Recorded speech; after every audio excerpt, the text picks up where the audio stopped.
Bupati Suhat Tribur lepas keberangkatan 265 calon jemaah haji Padang Pariaman menuju asrama haji embarkasi Padang. Bertempat di halaman kantor Bupati Padang Pariaman di kawasan IKK Parit Malintang, sebanyak 7 unit bus yang membawa calon jemaah haji Padang Pariaman dipandu dengan menggunakan mobil patroli pengawal Satlantas Polres Padang Pariaman. Keberangkatan calon jemaah haji tersebut ditandai dengan pengibasan bendera serta diiringi dengan mengumandangkan kalimat talbiyah oleh Bupati yang diikuti seluruh calon jemaah haji dan seluruh yang hadir.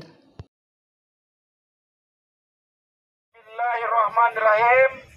Secara resmi kita lepas keberangkatan jemaah haji kita untuk diinapkan semalam di asrama haji Sumatera Barat.